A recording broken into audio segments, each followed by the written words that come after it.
13장 149년에 유다와 그의 군사들은 안티오코스 에우파토르가 군대를 거느리고 유다 땅에 쳐들어오는데 그의 후견인이며 행정을 맡은 리시아스도 함께 온다는 사실을 알게 되었다.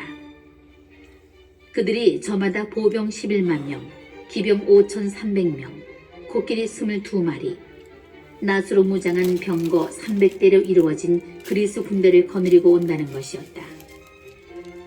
그때에 메넬라오스도 그리스 군대와 어울려 매우 교활한 말로 안티오코스를 부추겼다. 그것은 조국을 구하려는 것이 아니라 대사제직에 재임명되려는 속셈에서 한 일이었다. 그러나 임금들의 임금이신 분께서는 안티오코스가 이 악한에게 분노를 터뜨리게 하셨다. 그리하여 메넬라오스가 모든 환란의 원인이었다는 리시아스의 말을 들은 안티오코스는 그 자를 베로이아로 끌고 가서 그쪽 지방의 관습에 따라 처형하라고 명령하였다. 거기에는 높이가 50 되는 탑이 있었는데 그 탑은 재로 가득 차 있었다. 그 위에 둘러쳐진 난간은 어떠한 방향에서든 재 속으로 가파르게 기울어져 있었다. 성물을 훔치는 죄나 그 밖에 가증스러운 범죄 행위를 저지른 자들은 모두 그 속으로 밀어 떨어뜨려 죽였다. 변절자 메넬라오스도 땅에 묻히지 못하고 그러한 운명 속에 죽게 되었는데 그것은 매우 당연한 일이었다. 그는 거룩한 불과 재가 있는 제단에 대하여 많은 죄를 지었으므로 재 속에서 죽음을 맞이한 것이다.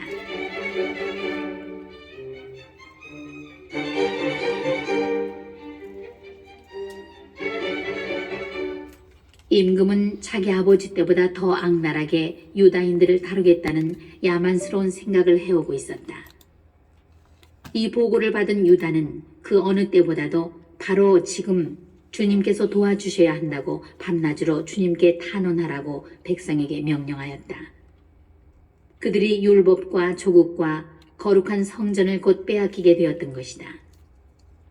유다는 또 최근에야 잠시 숨을 돌리게 된 이 백성이 하느님을 모독하는 이교도들의 손에 넘어가지 않게 해주시도록 탄원하라고 하였다.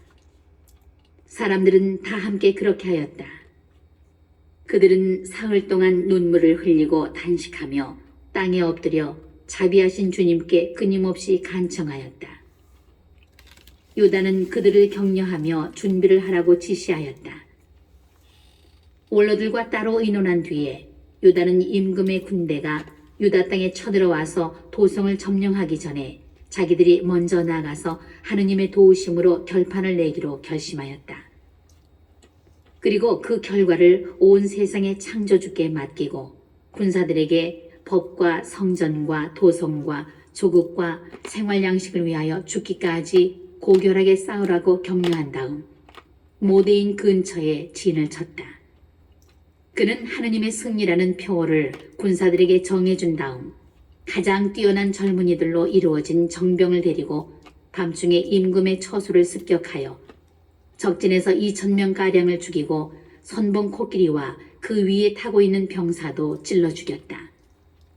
마침내 그들은 적진을 공포와 혼란으로 몰아넣고 승리를 거둔 다음에 철수하였다. 유다가 그 일을 끝낸 것은 날이 밝아올 무렵이었다. 그것은 그를 도와주신 주님의 보호 덕분이었다. 임금은 유다인들이 대담하다는 것을 체험하였으므로 전략을 써서 그들의 거점들을 점령하려고 시도하였다. 그래서 그는 유다인들의 튼튼한 요새 베추르로 진격하였으나 격퇴되고 다시 공격하였지만 패배하였다. 그때에 유다는 성 안에 있는 이들에게 필수품을 들여보내 주었다. 그런데 유다인들의 군대에 속한 로도코스라는 자가 적군에게 비밀을 누설하였다가 발각되어 붙잡히고 감옥에 갇혔다. 임금은 다시 베추르 주민들과 교섭을 벌여 화친을 맺은 다음 거기에서 물러갔다. 그러고 나서 또 유다와 그의 군사들을 공격하였으나 상황이 악화되었다. 그뿐 아니라 자기가 행정을 맡긴 필리포스가 안티오키아에서 반역하였다는 보고를 받고 당황하여 유다인들을 불러 그들에게 양보하고 그들의 모든 권리를 보장해 줄 것을 맹세하였다. 그들이 동의하자 그는 희생 제물을 바쳐 성전의 경의를 표하고 그곳에 선심을 베풀었다. 또 마카베오를 받아들이고 헤게모니데스를 프톨레마이스에서 게라에 이르는 지역의 총독으로 세운 뒤 프톨레마이스로 갔다. 그러나 프톨레마이스 주민들은 그 조약에 화가 나 있었다.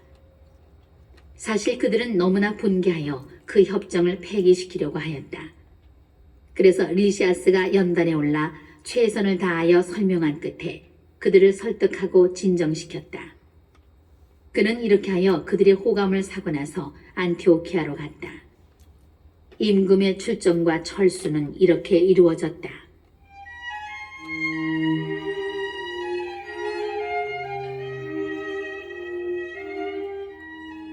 14장. 새해 뒤에 유다와 그의 군사들에게 보고가 들어왔다.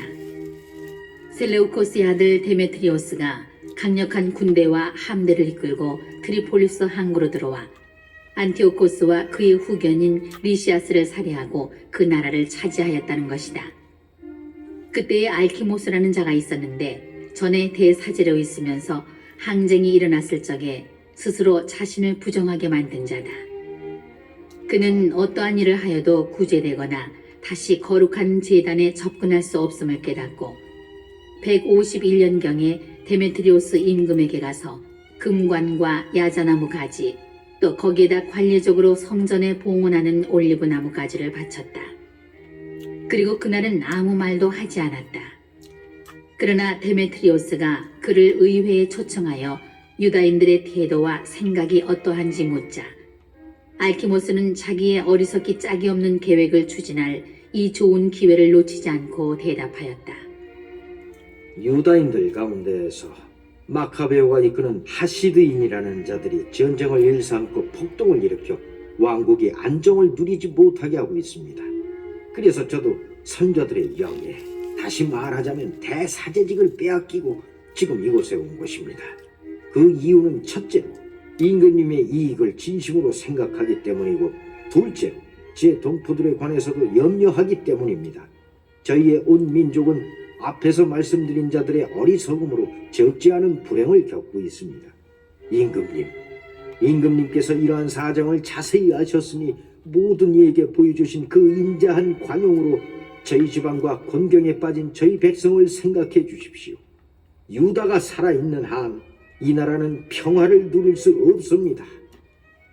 알키모스가 이러한 말을 마치자마자 유다에게 적의를 품고 있던 임금의 나머지 벗들도 데메트리오스의 화를 부추겼다.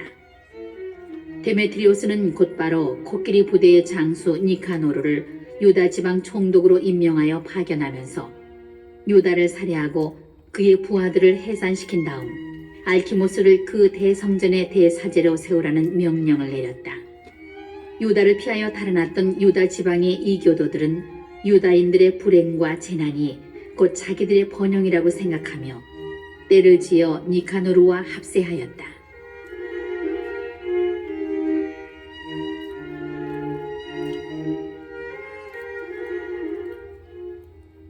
유다인들은 니카노르가 올 뿐더러 이교도들까지 그와 합세하였다는 소식을 듣고는 머리에 흙을 뿌리고 당신의 백성을 영원히 세워주시고 친히 나타나시어 당신의 몫인 이 백성을 언제나 도와주시는 하느님께 간구하였다.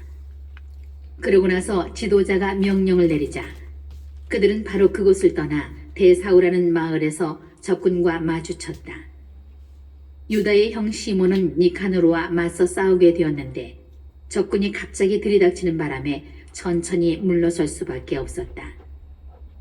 그러나 니카노르는 유다와 그의 병사들이 용감하고 조국을 위하여 맹렬히 싸운다는 말을 듣고 혈전으로 결판 내기를 꺼렸다. 그래서 그는 포시도니오스와 테오도토스와 마타티아스를 파견하여 유다인들과 화친을 맺게 하였다. 지도자가 이 일을 충분히 검토하여 병사들에게 알려주자 모두 찬성하는 것으로 보였다. 그리하여 그들은 조약에 동의하였다. 양쪽 지도자들은 단독으로 만날 날을 정하였다. 양쪽에서 수레가 한 대씩 나와 자리를 마련하였다. 유다는 적군이 갑자기 배신할 것에 대비하여 적절한 장소에 무장한 병사들을 준비시켜 두었다. 그러나 회담은 순조롭게 이루어졌다. 니카노르는 예루살렘에서 지내면서 부당한 일을 하지 않았으며 제 주변에 떼지어 모여들었던 무리도 해산시켰다. 그리고 유다를 언제나 자기 앞에 있게 하였다. 이 사람에게 마음이 끌렸던 것이다. 그는 또 유다에게 혼인하여 자녀를 낳으라고 권고하였다. 그래서 유다는 혼인하여 자리를 잡고 평범한 삶을 살아갔다.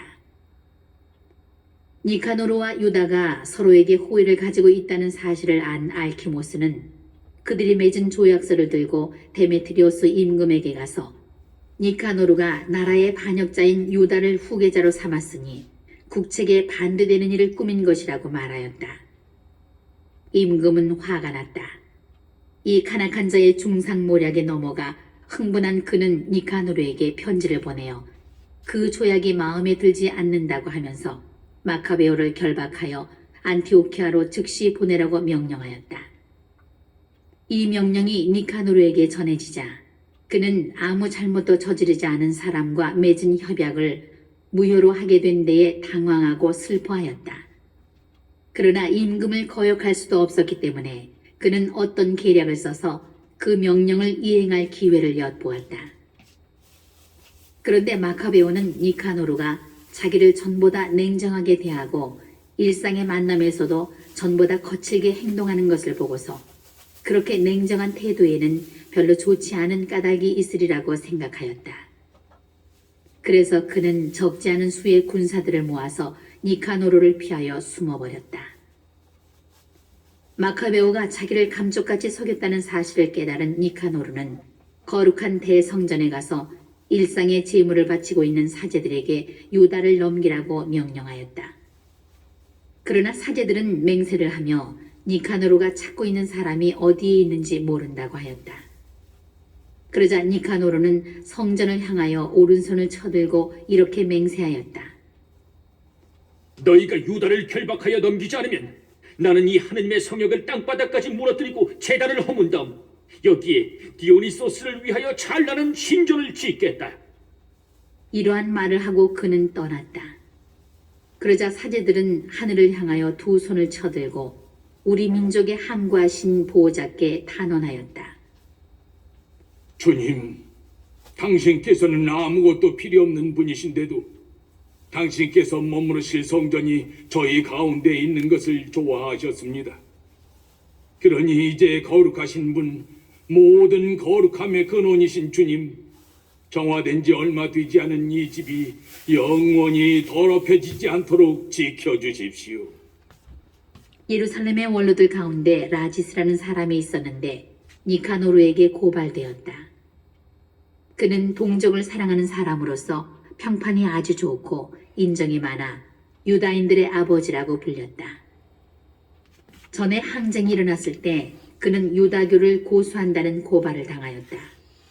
그는 신변과 생명의 위험을 무릅쓰고 유다교의 모든 열성을 바쳤던 것이다.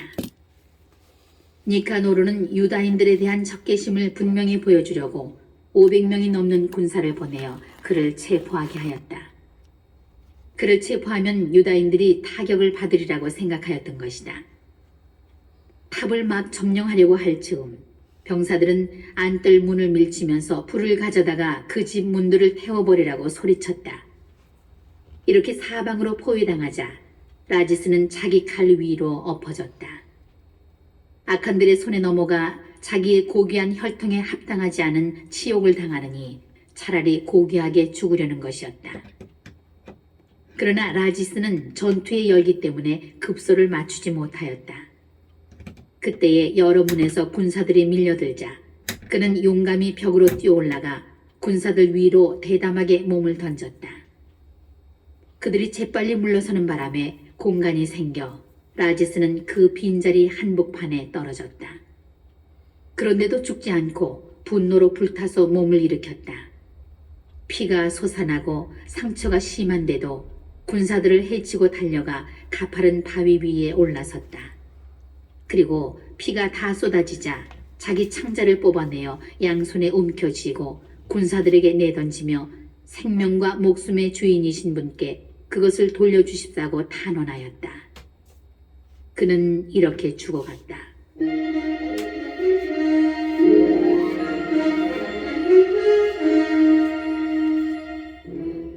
15장. 니카노르는 유다와 그의 군사들이 사마리아 지방에 있다는 보고를 받고 가장 안전하게 그들을 안식일에 공격하리라고 결심하였다. 그때 어쩔 수 없이 그를 따라다니던 유다인들이 말하였다. 그렇게 잔인하고 야만스러운 학살은 절대로 하지 마십시오. 만물을 지켜보시는 분께서 다른 날보다 명예롭고 거룩하게 하신 그 날을 존중하십시오. 그러자 그 악독한 자는 안식일을 지내라고 지시한 지배자가 과연 하늘에 있느냐고 물었다. 그들은 7째 날을 지키라고 명령하신 분은 살아계시는 주님, 하늘에 계신 지배자 바로 그분이십니다 하고 선언하였다. 그러자 니카노르가 말하였다. 지상에서는 나도 지배자다. 그래서 내가 너희에게 무기를 들고 임금님의 일을 이행하라고 지시한다. 그러나 니카노르는 자기의 흉악한 계획을 이행하는 데 성공하지 못하였다.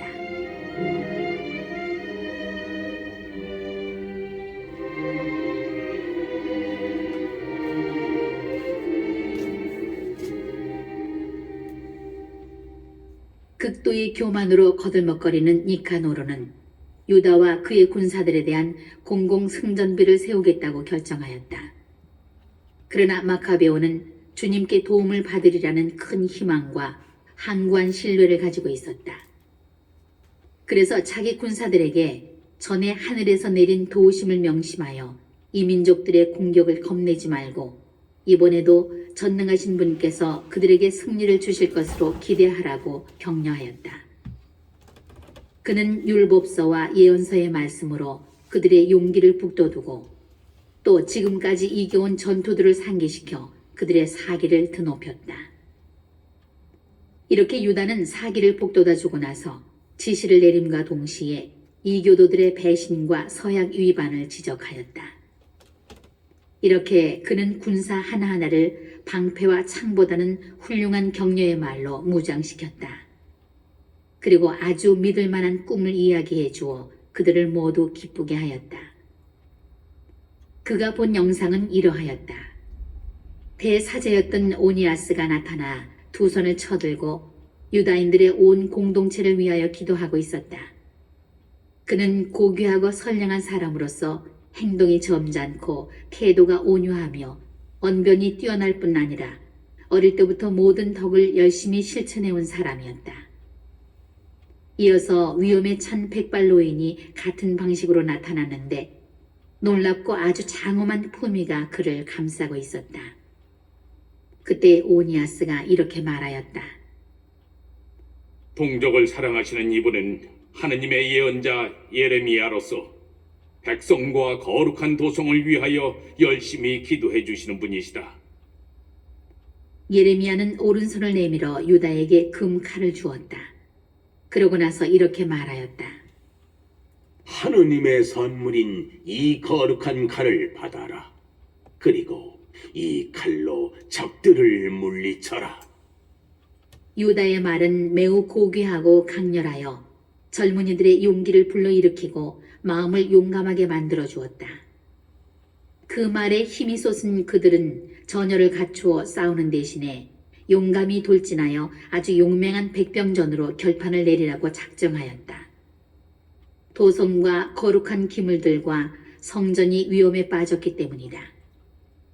그들에게는 여자들과 아이들, 그리고 형제들과 친척들이 그리 중요하지 않았다. 오히려 성별된 성전에 대한 걱정이 가장 크고 또 으뜸 가는 것이었다. 도성에 남아있던 이들도 들판에서 벌어질 전투를 염려하며 매우 불안해하였다. 사람들은 모두 다가오는 결전을 기다리고 있었다.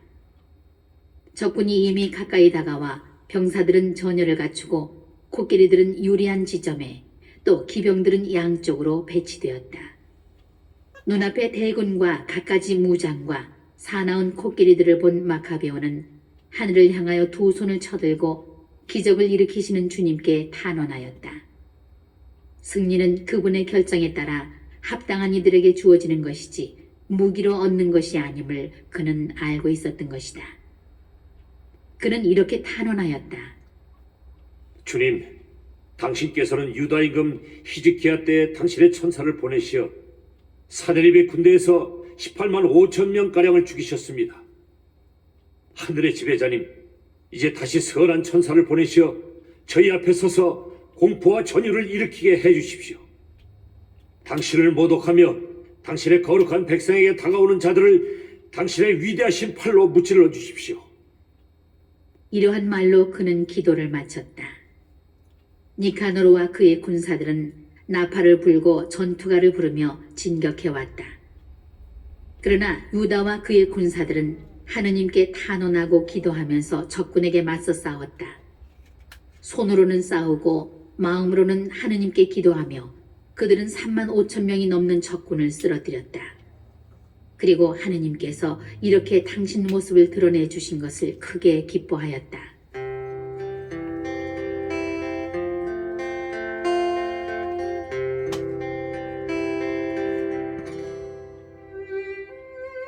전투가 끝난 다음 기쁜 마음으로 돌아오던 유다인들은 니카노르가 갑옷을 다 입은 채 쓰러져 있는 것을 보았다.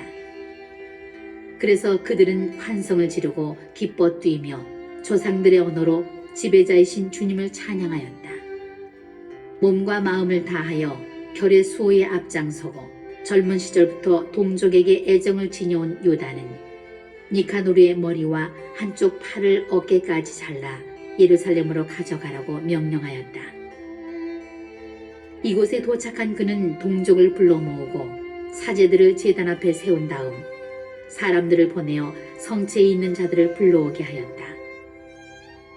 그리고 그들에게 그 부정한 니카노르의 머리와 하느님을 모독하던 그 손을 보여주었다. 그 자는 전능하신 분의 거룩한 집을 거슬러 그 손을 뻗치며 거만을 떨었던 것이다. 유다는 그 사악한 니카노르의 혀를 잘라낸 다음 그것을 조각내어 새들에게 주고 그가 저지른 어리석음의 대가를 성전 맞은쪽에 매달아 놓으라고 일렀다. 사람들은 모두 하늘을 우러러 당신을 드러내신 주님을 이렇게 찬양하였다. 당신의 거처가 더럽혀지지 않도록 지켜주신 분께서는 찬양받으소서. 유다는 니카노르의 머리를 성체에 매달아 모든 사람에게 주님의 도우심을 드러내는 확실하고 분명한 표징이 되게 하였다. 그들은 모두 이 날을 결코 그냥 지나치지 말고 기념일로 지내자고 공적인 결의에 따라 정하였다. 그날은 12번째 달, 아람 말로는 아다르달 14흔날이며 모르도카이의 날 하루 전날이었다.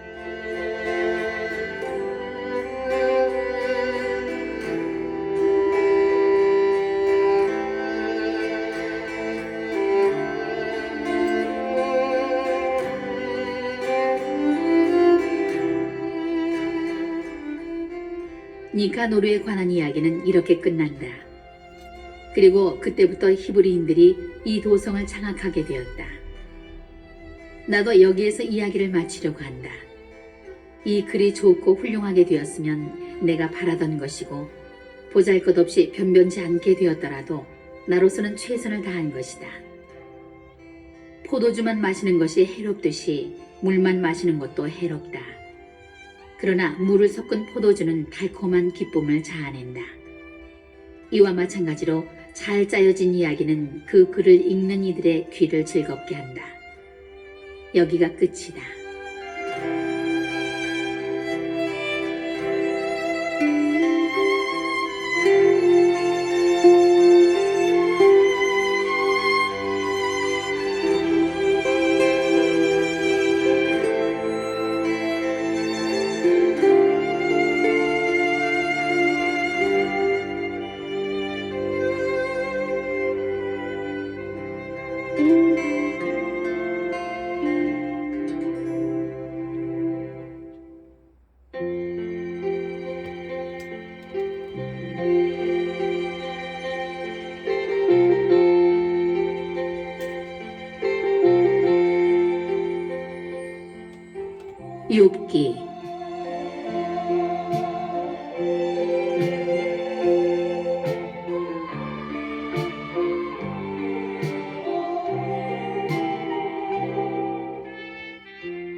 하는 땅에 한 사람이 있었는데 그의 이름은 욥이었다.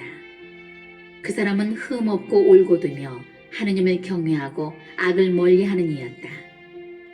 그에게는 아들 7과 딸 3이 있었다.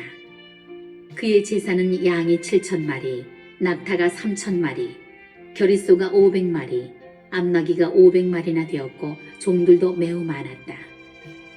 그 사람은 동방인들 가운데 가장 큰 부자였다. 그의 아들들은 번갈아가며 정해진 날에 제 집에서 잔치를 차려 새 누이도 불러다가 함께 먹고 마시곤 하였다.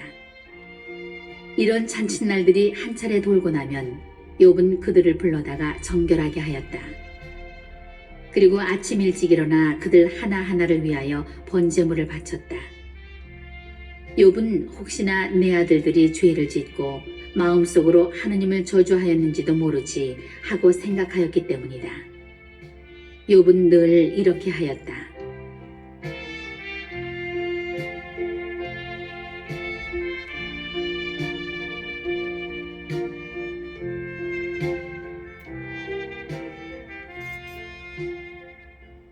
하루는 하느님의 아들들이 모여와 주님 앞에 섰다. 사탄도 그들과 함께 왔다. 주님께서 사탄에게 물으셨다. 너는 어디에서 오는 길이냐? 사탄이 주님께 땅을 여기저기 두루 돌아다니다가 왔습니다. 하고 대답하자 주님께서 사탄에게 말씀하셨다.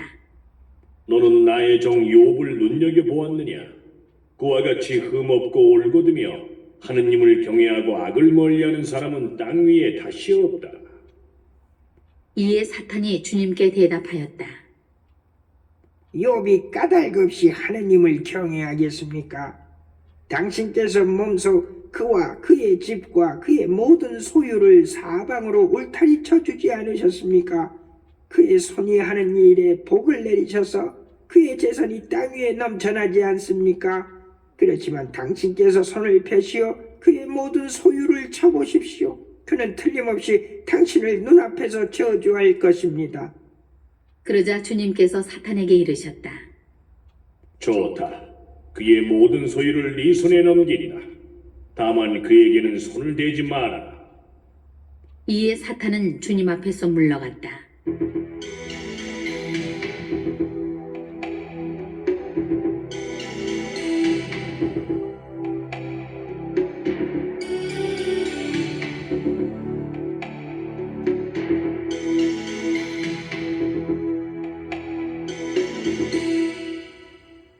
하루는 욥의 아들 딸들이 맏형 집에서 먹고 마시고 있었다. 그런데 심부름꾼 하나가 욥에게 와서 아뢰었다. 소들은 밭을 갈고 암나귀들은 그 부근에서 풀을 뜯고 있었습니다. 그런데 스파인들이 들이닥쳐 그것들을 약탈하고 머슴들을 칼로 쳐 죽였습니다. 저 혼자만 살아남아 이렇게 소식을 전해드립니다. 그가 말을 채 마치기도 전에 다른 이가 와서 아뢰었다. 하느님의 불이 하늘에서 떨어져 양떼와 머슴들을 불살라 버렸습니다. 저 혼자만 살아남아 이렇게 소식을 전해드립니다. 그가 말을 채 마치기도 전에 또 다른 이가 와서 아뢰었다. 칼데아인들이 새 무리를 지어 낙타들을 덮쳐 약탈하고 머슴들을 칼로 쳐 죽였습니다. 저 혼자만 살아남아 이렇게 소식을 전해드립니다. 그가 말을 채 마치기도 전에 또 다른 이가 와서 아뢰었다. 나리의 아드님들과 따님들이 큰아드님 댁에서 먹고 마시고 있었습니다. 그런데 사막 건너편에서 큰 바람이 불어와 그 집 내 모서리를 치자 자제분들 위로 집이 무너져 내려 모두 죽었습니다. 저 혼자만 살아남아 이렇게 소식을 전해드립니다. 그러자 욥이 일어나 겉옷을 찢고 머리를 깎았다. 그리고 땅에 엎드려 말하였다. 알몸으로 어머니 배에서 나온 이 몸, 알몸으로 그리 돌아가리라. 주님께서 주셨다가 주님께서 가져가시니 주님의 이름은 찬미 받으소서. 이 모든 일을 당하고도 욥은 죄를 짓지 않고 하느님께 부당한 행동을 하지 않았다.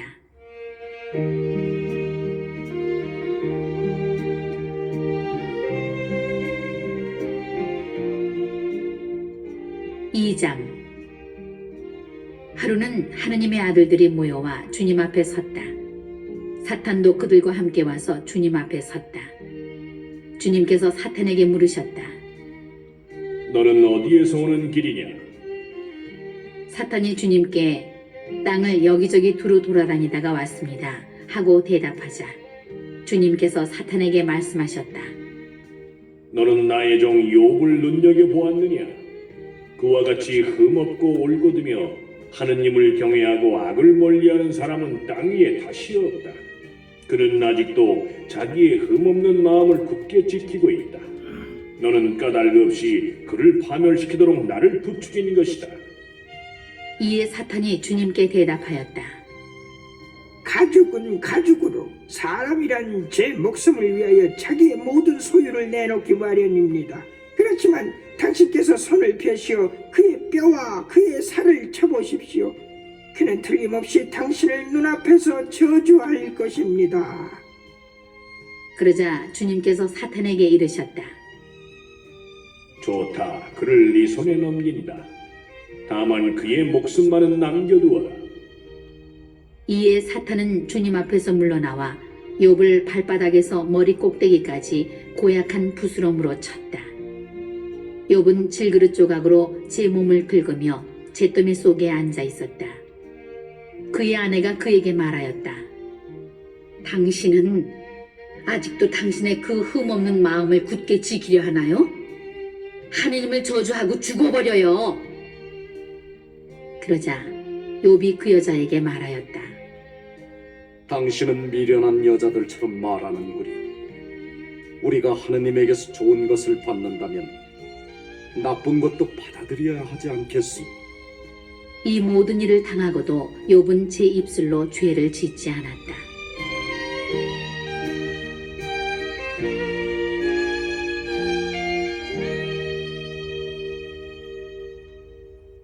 욥의 세 친구가 그에게 닥친 이 모든 불행에 대하여 듣고 저마다 제고장을 떠나왔다. 그들은 테만 사람 엘리파즈와 수아 사람 빌닷과 나아마 사람 초바르였다. 그들은 욥에게 가서 그를 위안하고 위로하기로 서로 약속하였다. 그들이 멀리서 눈을 들었을 때 그를 알아볼 수조차 없었다. 그래서 그들은 목 놓아 울며 저마다 겉옷을 찢고 먼지를 위로 날려 머리에 뿌렸다. 그들은 이랫동안 밤낮으로 그와 함께 땅바닥에 앉아 있었지만 아무도 그에게 말 한마디 하지 않았다. 그의 고통이 너무도 큰 것을 보았기 때문이다.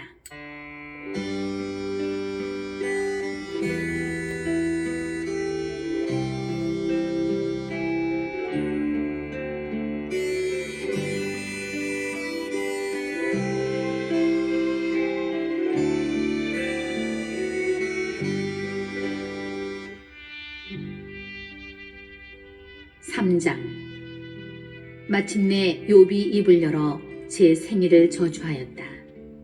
욥이 말하기 시작하였다. 차라리 없어져 버려라.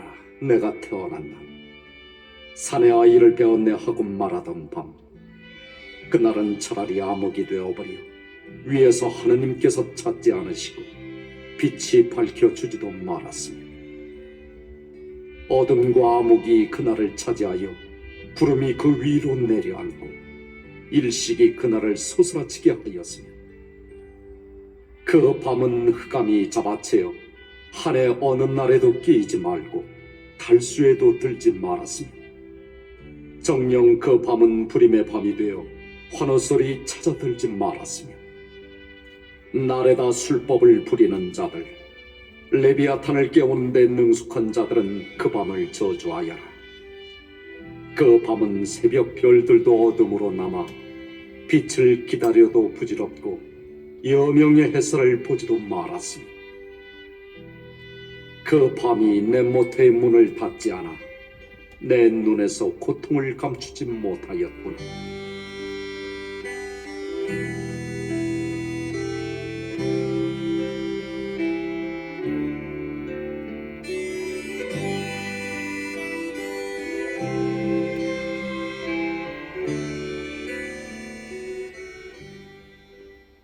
어찌하여 내가 태중에서 죽지 않았던가? 어찌하여 내가 모태에서 나올 때 숨지지 않았던가? 어째서 무릎은 나를 받아냈던가? 젖은 왜 있어서 내가 빨았던가?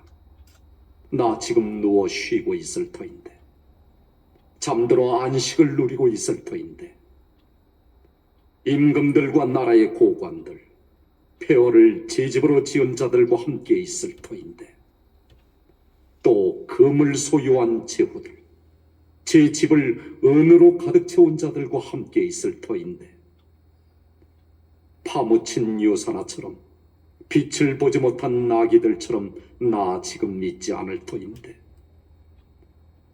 그곳은 악인들이 소란을 멈추는 곳, 힘다한 이들이 안식을 누리는 곳, 포로들이 함께 평온히 지내며 감독관의 호령도 들리지 않는 곳, 낮은 이나 높은 이나 똑같고 종은 제 주인에게서 풀려나는 곳.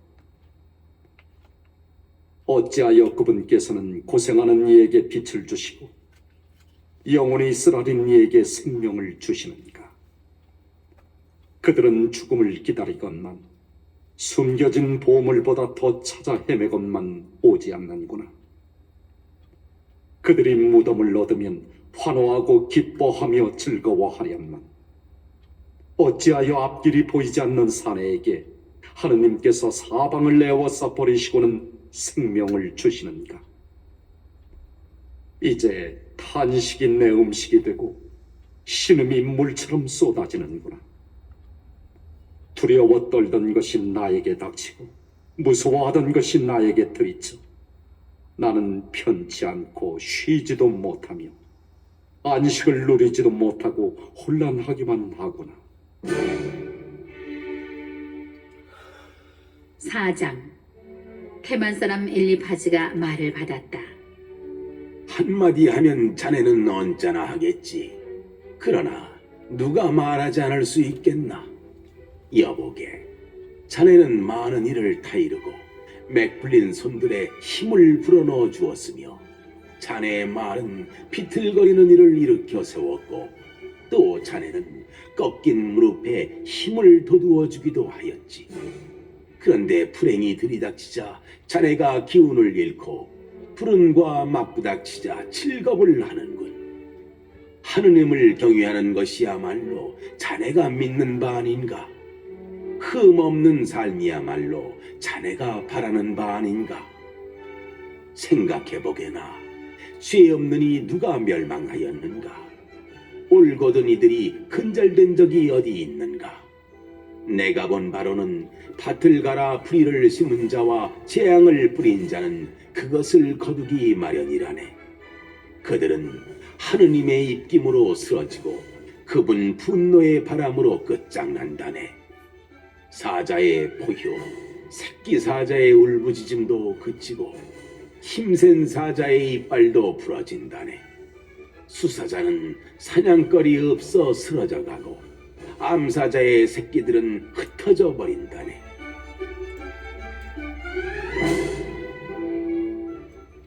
한마디 말이 내게 남몰래 다다르고 그 속삭임이 내 귓가에 들렸네. 밤의 환시 때문에 생각에 잠겼을 때, 사람들이 깊은 잠에 빠졌을 때, 공포와 전율이 나를 덮쳐 내 뼈마디가 온통 떨리는데 어떤 입김이 내 얼굴을 스치자 내 몸에 털이 곤두섰다네. 누군가 서 있는데 나는 그 모습을 알아볼 수 없었지. 그러나 그 형상은 내 눈앞에 있었고 나는 이렇게 속삭이는 소리를 들었다네. 인간이 하느님보다 의로울 수 있으랴. 사람이 제 창조주보다 결백할 수 있으랴. 그분께서는 당신 종들도 믿지 않으시고 당신 천사들의 잘못조차 꾸짖으시는데 하물며 토담집에 사는 자들, 먼지에 그 바탕을 둔 자들이야. 그들은 촌벌레처럼 으스러져 버린다. 하루해를 넘기지 못하고 부스러져 눈길을 끌 새도 없이 영원히 쓰러진다. 그들의 천막끈이 이미 끊어지지 않았느냐? 이렇게 그들은 지혜도 없이 죽어간다.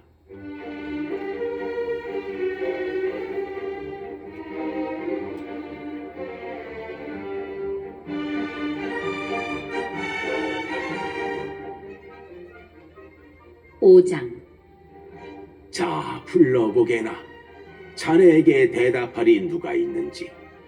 거룩한 이들 가운데 누구에게 하소연하려나. 정녕 미련한 자는 역정내다가 죽고 우둔한 자는 흥분하다가 숨진다네. 나도 미련한 자가 뿌리 내리는 것을 보았네만 그의 집안은 삽시간에 뿌리가 뽑히더군.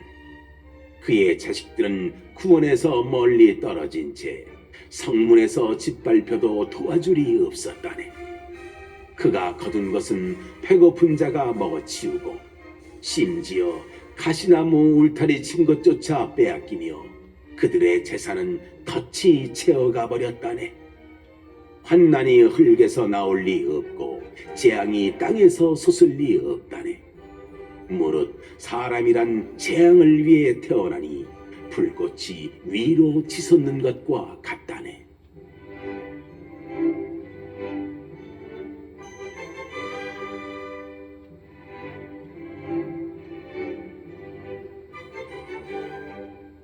그렇지만 나라면 하느님께 호소하고 내 일을 하느님께 맡겨드리겠네. 그분은 헤아릴 수 없는 위협을, 셀 수 없는 기적을 이루시는 분, 땅에 비를 내리시고 들에 물을 보내시는 분, 비천한 이들을 높은 곳에 올려놓으시니 슬퍼하는 이들이 큰 행복을 얻는다네. 그분께서 교활한 자들의 계획을 꺾으시니 그들의 손이 성공을 거두지 못하고, 그분께서 슬기롭다는 자들을 그들의 꾀로 붙잡으시니 간사한 자들의 의도가 좌절된다네. 그들은 낮에도 어둠에 부딪히고 한낮에도 밤중인 양 더듬거린다네. 그러나 그분께서는 칼에서, 저들의 입에서, 강한 자의 손에서 가난한 이를 구하신다네. 그래서 약한 이에게 희망이 주어지고 불의는 제 입을 다물게 된다네. 여보게, 하느님께서 꾸짖으시는 이는 얼마나 행복한가. 전능하신 분의 훈계를 물리치지 말게나. 그분께서는 아프게 하시지만 상처를 싸매 주시고 때리시지만 손수 치유해 주신다네. 그분께서 6가지 공경에서 자네를 건져내시니 7번째에는 악이 자네를 건드리지도 못할 것이네. 기근 때 죽음에서, 전쟁 때 칼에서 자네를 구하실 것이네. 자네는 혀의 채찍에서 보호를 받고 멸망이 닥친다 해도 두려워할 필요가 없다네. 또 멸망과 굶주림을 비웃고 야수도 두렵지 않을 것이네.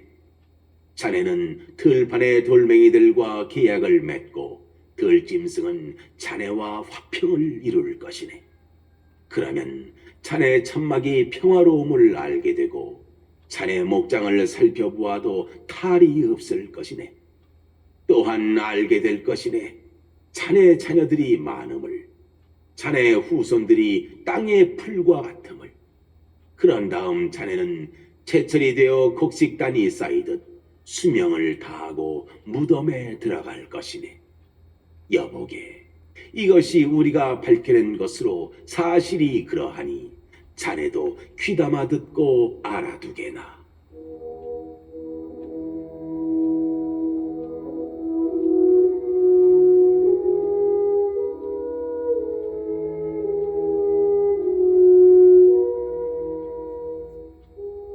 육장 욥이 말을 받았다. 누가 제발 나의 원통함을 저울질 해보고 나의 불행도 함께 저울판에 달아보았으면 그것이 이제 바다의 모래보다 무거우니 내 말이 칼피를 못 잡는구려. 전능하신 분의 화살이 내 몸에 박혀 내 영이 그 독을 마시고 하느님에 대한 공포가 나를 덮치는구려. 풀이 있는데 들나귀가 울겠는가? 꼴이 있는데 소가 부르짖겠는가? 간이 맞지 않은 것을 소금 없이 어찌 먹겠으며 달걀 흰자위가 무슨 맛이 있겠는가?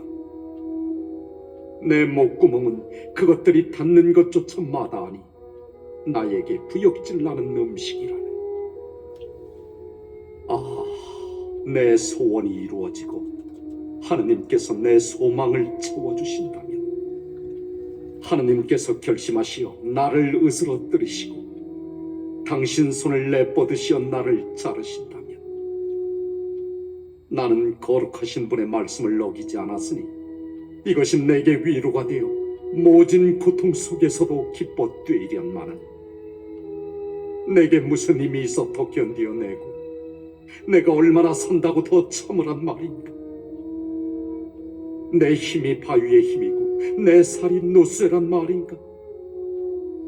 진정 나는 의지할 데 없고 도움은 내게서 멀리 사라져버렸다네.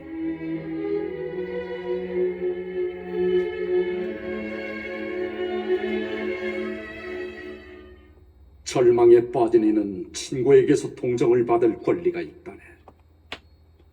그가 전능하신 분에 대한 경외심을 저버린다 하여도 말일세. 그러나 내 형제들은 겨울처럼 나를 배신하였다네. 물이 넘쳐 흐르던 겨울바닥처럼 그 물은 얼음 조각으로 더럽혀져 있고 그 위로 눈이 내리며 자취를 감춘다네. 그러다가 더운 철이 오면 물은 없어지고 날이 뜨거워지면 그 자리에서 쓰러져 버리지. 대상들이 제 길에서 벗어나 광야로 나섰다가 사라져 버린다네. 테마의 대상들이 살피고 스바의 상인들이 고대하건만 그들은 믿었기 때문에 좌절하고 겨울까지 갔다가 낙담한다네. 자, 이렇듯 자네들은 아무것도 아닌 것이 되어버렸네. 무서운 모습을 보더니 두려워 떠는구려.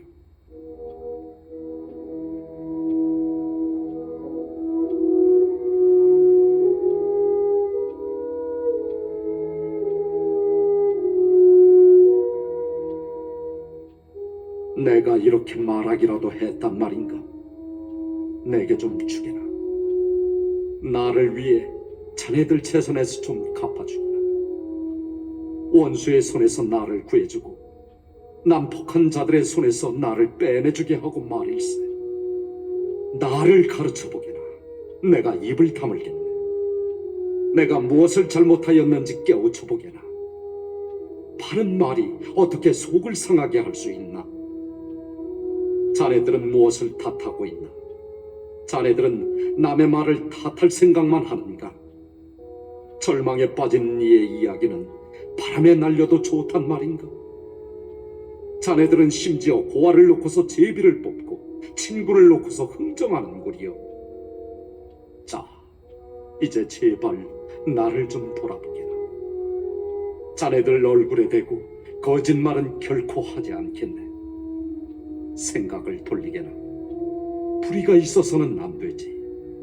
생각을 돌리게. 나는 아직도 정당하다네.